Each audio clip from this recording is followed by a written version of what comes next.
We focus on history, culture, religion, art, social, and philosophy of Nusantara. Here, in the presence of Nusantara, we were made to be forgotten about the goodness of ourselves. Because negativity seems to be more interesting for us. Now, I'm Sutoyo Raharto and friends, assist you, to remind you, to awaken you that we still can find the gems of Nusantara. They are the great sights of Nusantara.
Wow. Wow.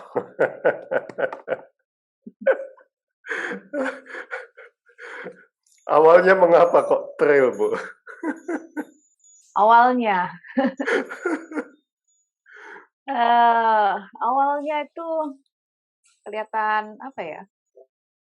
Sebenarnya dibilang kelihatan keren enggak juga, karena justru malah dibalik itu ya. Mungkin orang melihatnya keren gitu, tapi begitu kita sudah masuk di dalamnya, wah itu tantangannya luar biasa gitu. Kenapa saya tertarik sama trail? Jadi awalnya mungkin kalau Bapak tanya saya 2 tahun yang lalu, mungkin saya belum bisa jawab ya. Karena ini termasuk hobi baru yang akhirnya saya suka banget gitu. Jadi awalnya ada teman yang bertanya ke saya, "Hobi kamu apa?" Tuh, karena dia taunya saya itu kerja terus gitu kan. Oke, Nah, stop dulu sampai situ. Stop dulu. Selamat pagi Bu Christina Perwita, owner Familian House. Wow, saya rasa not untuk saya Anda bukan seorang entrepreneur tetapi wanita yang tough, Bu.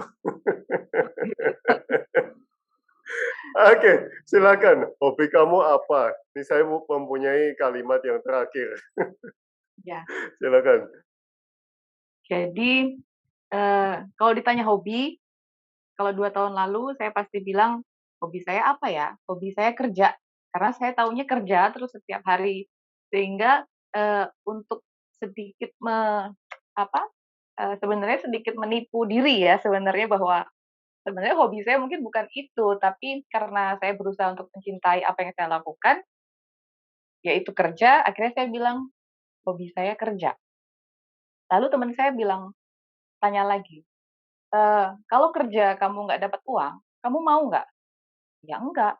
"Oh berarti itu bukan hobi kamu." "Oh gitu ya." Jadi akhirnya dia mengajak saya untuk boncengan nih ceritanya eee, ke jalur. Nah 1 kali, 2 kali, 3 kali, oke sepertinya saya tertarik ini, gitu. Akhirnya mulai dari situlah saya, beli motor, lalu coba, akhirnya, eee, rasanya wow ya, wow-nya itu, ya itu tadi sebenarnya jauh dari kata-kata keren ya, maksudnya menurut saya sendiri yang sudah melakukan, wah ini mah amazing banget gitu. Gitu sih. Nah, menuju 10.000 kilo ya tadi ya? 10.000 jam. Oh, 10.000 jam. Itu itu latihan berarti yang tadi di video? Iya, itu pun jadi gini, saya pernah dengar kalau orang mau mahir di bidang apapun, itu selalu butuh 10.000 jam. 10.000 jam? Ya, oke. Iya, artinya ya 3 tahunan itu kan kita baru bisa diklaim bahwa, "Oh ya, kamu emang mampu," gitu. Nah, saya kan masih kurang dari itu. Nah, masih banyak banget yang saya harus pelajari, dari technical, dari apapun itu, karena di jalur itu kan tidak terduga ya, tidak seperti di sirkuit yang kita sudah bisa ngebaca, jalurnya, tanjakan di mana. Nah, itu beda dengan kita ke adventure. Itu kadang kita nggak tahu batu di mana, itu perlu latihan terus dan terus gitu loh. Jadi untuk saya sendiri, untuk merasa pede gitu ya, itu harus saya, decide bahwa saya perlu 10.000 jam, gitu. Nah, itu latihan dari jam berapa sampai jam berapa kok sampai malam sih? Jadi kalau trail adventure itu kita sebenarnya nggak latihan, kita turun langsung turun. Kita ke gunung, kita belah gunung, kita ngelewatin sungai. Jadi semisal yang di video tadi itu jalur di Sentul, di Pegunungan Lui Hejo. Nah, saya sama sekali belum pernah ke sana. Jadi, terkaget-kaget sih bahwa, apa, jalurnya itu luar biasa gitu loh. Dan kenapa sampai malam, jadi karena tak terduga, banyak jalur yang tak terduga, yang menyebabkan kita evakuasinya tuh, jadi lama, gitu loh. Jadi akhirnya, mau nggak mau kan kita harus selesaikan keluar dari hutan itu. Kita nggak mungkin bermalam di situ, akhirnya ya sudah dijalani saja. Oh, wow. Nah, oke. Berarti trek-nya naik gunung, turun gunung, atau nyebrang gunung? Naik gunung, turun gunung bisa, nyebrang Oh, gunung bisa, ngebelah gunung bisa. Jadi oh, tergantung saat itu kita memilih jalurnya yang bagaimana. oh, wow, wow. Sampai jam berapa kalau malam gitu? Eh, waktu itu sih paling malam saya sampai rumah itu jam 3 pagi. Wow, wow, Karena wow, keluar keluar jalur itu baru jam 11 malam. wow. Di situ Hmm. kita udah kehabisan minum, udah kelaparan, udah menggigil kedinginan. Nah, disitulah serunya. Tapi sih kalau sekarang sih saya, pikir-pikir lagi sih kalau untuk itu. Nah, kalau berangkat pagi berarti? Berangkat pagi, biasanya kita jam 7 itu Wow, berangkat. wow. Jadi sebenarnya kita nggak langsung masuk ke gunung itu. Jadi pasti ada titik titik kumpulnya dulu di mana, nah kita baru memutuskan untuk masuk jalur yang lebih susah itu di titik poin itu. Wow, amazing, huh? Amazing. Ya Nah, ya ya. dari dibonceng sampai beli motor itu berapa lama? Mmm, 2 bulan apa ya? Wah, lumayan Dua cepet ya. Dan yang pertama hanya trek biasa atau sudah langsung ke bukit? eee, sudah langsung ke bukit. Memang Oh, sudah langsung memang ke bukit. se segampang-gampangnya trek adventure, itu tetap aja susah, gitu. Maksudnya sebiasa-biasanya, kita bilang jalurnya santai, tapi ya itu sudah 5 kalinya orang yang biasa motoran di jalan gitu kan. Sudah 5 kalinya. Ya, Wow. Mhm. eee, jadi kalau yang paling mudah itu kan cross country kita sebutnya, itu pun sudah berbatu-batu gede gitu, lalu sudah turunan, sudah jadi ya gitu Yang capek lengan atau kaki? Per semuanya semuanya capek? Oh, semuanya. oke, oke. Karena kalau semisal kita naik gunung, hiking, itu kan kita bawa badan kita sendiri. Ya, ya, ya. Kalau ini double. Hmm. Kita bawa badan kita sendiri, kita juga bawa motor, dan itu Ya. harus selaras kan. Kalau misalkan kita nggak selaras dengan motor kita, itu membahayakan diri kita sendiri, gitu. Nah, motornya ringan, Bu, atau cukup berat? Motornya seringan-ringannya, kalau ambruk saya agak susah tuh berdirikannya sendiri. Oh. Ya, tapi ada teknik sih, ada tekniknya untuk caranya berdirikan motor sendiri. Tuh. Wow. Dan yang perempuan banyak, Bu, yang main motor ini?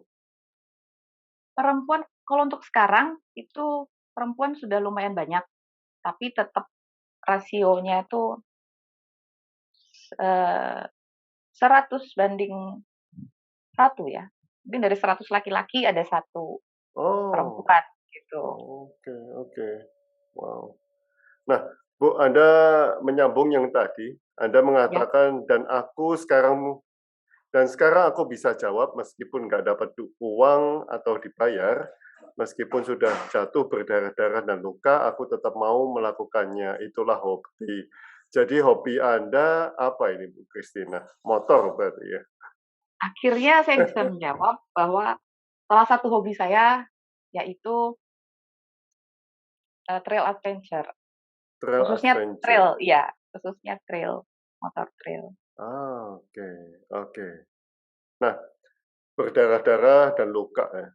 Em, lu memang benar-benar berdarah atau hanya luka atau lebam saja?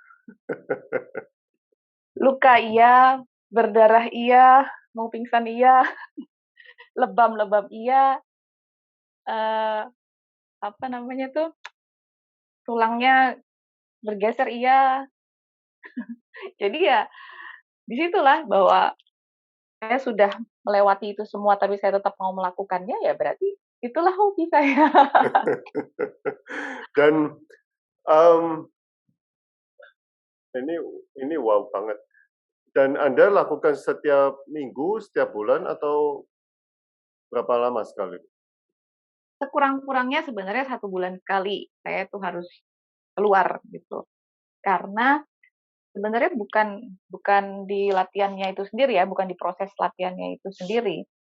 Eh, Selain memang refresh kita. Kalau ke gunung, kita ketemu alam, itu kan jadi refresh gitu.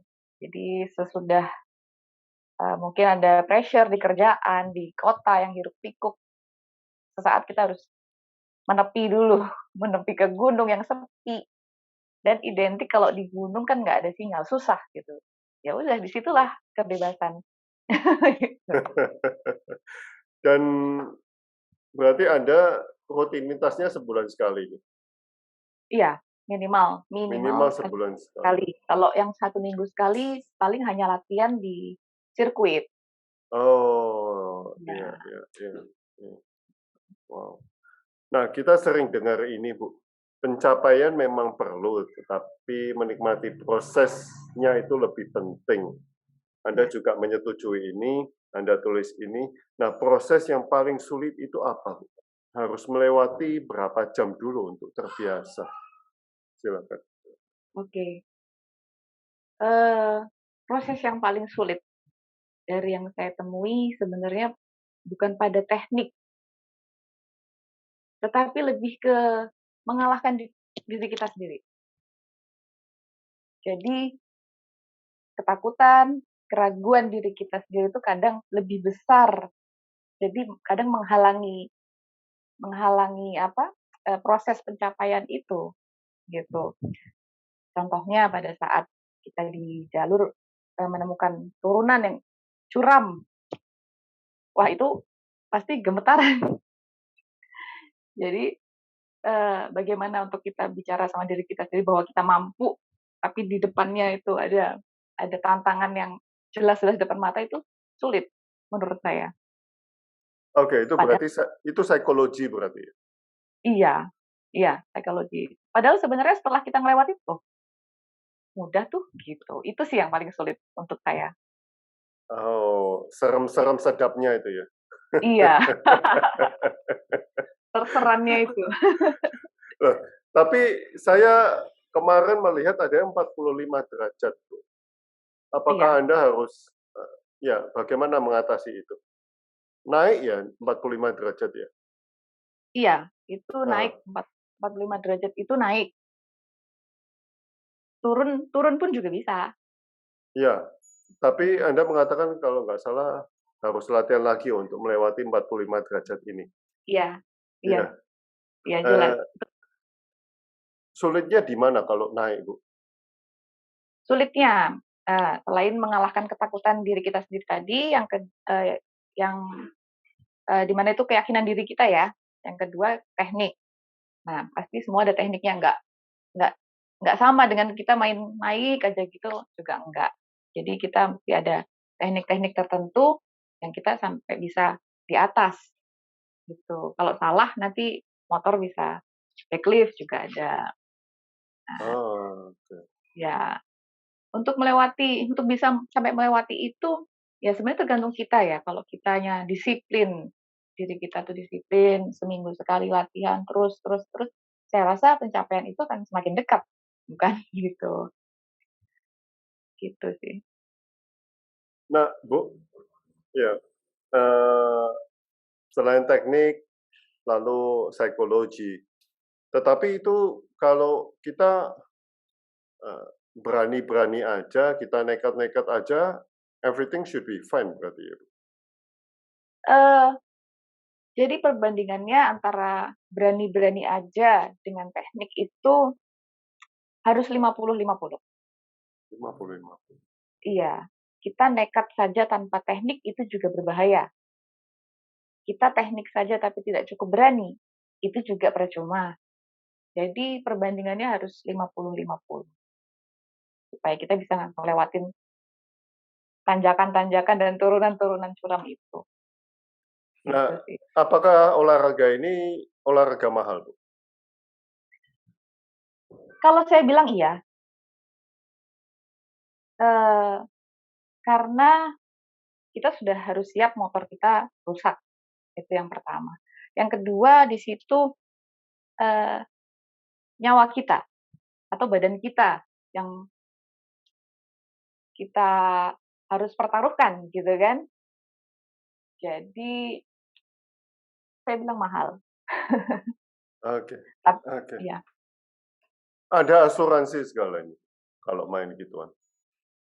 Kalau saya pribadi, saya punya asuransi pribadi, tapi saya pernah tanya ke agen asuransinya bahwa agen asuransi pun tidak akan mau menanggung kan kalau dengan konteksnya itu hobi dan atau itu pekerjaan kita gitu kan. Iya, iya. Nah, tapi kalau dibilang sih enggak ya, Pak, berarti. Enggak ya? Jadi mur Oke, oke. Saya dulu waktu SMP punya teman yang memang atlet ya. Ya, kanan kiri udah nggak balance lagi. Tetapi apakah resiko itu, mmm, apakah resiko itu sangat-sangat beresiko? Atau kalau memang kita nekat sampai dihantamkan ke batu dan kita naik turun, itu lebih, itu yang beresiko sekali begitu.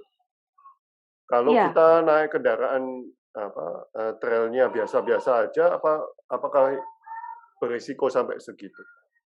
Oh, kalau kalau kita, di jalur yang biasa, di jalur cross country yang biasa, yang hanya makadam-makadam, itu saya rasa enggak sih, tetapi tetap harus menggunakan protektor, itu tetap karena mau nggak mau kita bukan di jalan raya kan, yang jalanannya sudah rata. Jadi tak terduganya itu pasti ada faktor itu. Entah itu batu, entah itu lubang, itu, di atas di atas rata-ratanya orang berkendara di jalan, gitu. Jadi resiko itu tetap ada, tapi mungkin tidak sebesar yang kita harus menaklukkan tanjakan-tanjakan, yang tegak, itu enggak. Oke, seluruh badan yang yang capek ya, yang. Iya, Nah, Ini ada satu foto, Bu. Bebas itu ada di belakang stang, kata Anda. Kebebasan, tantangan, campur aduk di belakang stang, Bu. Apa yang Anda nikmati di keduanya ini? Silakan. Oke, kebebasan dan tantangan. Kalau saya bicara tentang kebebasan, saya rasa untuk semua orang yang suka otomotif itu sepertinya akan selaras ya dengan statement ini. Maksudnya, kadang tuh ada beberapa orang yang memang hobi di motor ya, itu mereka menemukan sensasi-sensasi tertentu saat mereka mengendarai kan, entah itu rasa bangga, rasa keren, rasa bebas, ya semacam itulah. Nah, tapi kenapa sebenarnya ini ada efek negatifnya juga ya kalau kita tidak punya wadah yang pas, misalkan di jalanan kita jadi bisa ugal-ugalan atau ngebut gitu kan. Kadang ada yang suara motornya kenceng, apa, knalpotnya tuh keras banget, jadi merasa dia sendiri yang punya telinga gitu, ada juga. Nah, kenapa saya akhirnya memilih ke trail adventure gitu, karena saya rasa ini tempatnya. Kalau mau ugal-ugalan, kalau mau, eee, apa, suara yang keras-keras ya silahkan di tempatnya, di gunung sana, kan nggak ada yang ngedengerin gitu. Tidak tidak membahayakan orang juga. Jadi, eee, kalau kita di kota membawa energi negatif karena pressure apa, kita bawalah ke sana, dibuangnya di sana, gitu. Dengan begitu, dulu sejujurnya dulu tuh saya kalau naik motor di jalan raya itu begitu, apa, sukanya kenceng. Tapi setelah saya, main trail adventure, saya udah nggak lagi, justru saya malah semakin tertib dan berhati-hati di jalan raya, tetapi kalau mau ugal-ugalan ya di sana, di jalur sana, gitu. Itu sih. Kalau mau ugal-ugalan di gunung aja ya. Iya, di gunung aja, kan orang nggak ada yang marah, nggak berbahaya juga. Paling kalau kalau jatuh dia sendiri yang luka, gitu. Oke, ini ada satu foto lagi, Bu. Interesting sekali. Angka 1 selalu menjadi angka dominan untuk motor dan Anda, termasuk angka di lift, Bu. 1111. Apa arti angka itu untuk Anda, Bu? Silakan. Oke. Eh, angka 1. Saya dari kecil tuh suka angka 1, entah kenapa. Mungkin karena saya anak pertama. Nah, kemudian perjalanan sampai dengan 2015 itu saya, eee, selalu dilihatkan angka 1111, 1111. Itu cukup sering gitu kan. Lalu saya cari artinya, apa sih sebenarnya? Kenapa saya pada saat lihat jam selalu segini, lihat plat nomor, lihat ini. Lalu saya googling lah itu, cari artinya, apa maknanya. Ternyata di luar sana itu banyak banyak sekali orang yang sudah apa, eee, info tuh banyak banget. Oh ternyata berarti bukan hanya saya gitu kan. Nah, singkat cerita akhirnya saya menemukan arti gitu kan. Itu adalah, seperti semesta yang berbicara ya. Kadang, kita kita, menyebutnya angel number gitu. Jadi 1111 itu artinya, wake up call gitu. Jadi kenapa akhirnya saya memilih 111 supaya saya terus aware gitu loh, selalu mawas diri gitu. Itu sih. Oke. Tapi pasti Ibu pemimpin deh. Gimana, Pak? Ibu pasti pemimpin, Iya, leader. iya. Karena terlahir sudah jadi anak nomor satu, mau nggak mau jadi leader kan. Gitu. Itu ada arti di numerologi, Iya, ya, numerologi. di Chinese philosophy ada Oh, satu itu pasti leader. iya. Oke, interesting sekali, Bu. Wow. Nah, itu pasti di Bogor ya, Bu ya. Iya, kebanyakan Sirkuitnya mesti di satu tempat itu. kalau jalur itu banyak, Pak. Jadi tidak hanya di Sentul, di Bogor. kalau kita kalau sirkuit aja itu di Depok ada, di Limo sirkuit itu lumayan lebar dan sirkuit enduronya tuh ya lumayan, ada tanjakannya, ada turunannya, ada obstacle-obstacle-nya itu juga banyak. Tapi kalau kita sudah pergi ke jalur, ke gunung, mau nggak mau kan kita ke arah Sentul ke sana. Nah, dari sana tuh banyak, tidak hanya satu jalur itu. Jadi mau yang ekstrim, mau yang biasa, mau yang ekstrim sekali, mau yang apa aja tinggal pilih kita, Oke, gitu. amazing Bu. Kita harus jumpa ini di trail adventure.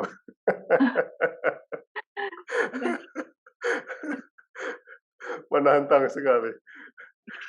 Terima kasih Bu Christina untuk sharingnya. Sama-sama Pak. Kita jumpa di Jakarta Bu. Iya, Ya, siap. oke. Thank you so much. Ya, Update selalu Bu untuk ya, trail siap. adventure-nya. Thank you. Amin, mudah-mudahan. Terima Ya, kasih Pak. siap. Selamat siang Bu. Selamat siang Pak. Ya.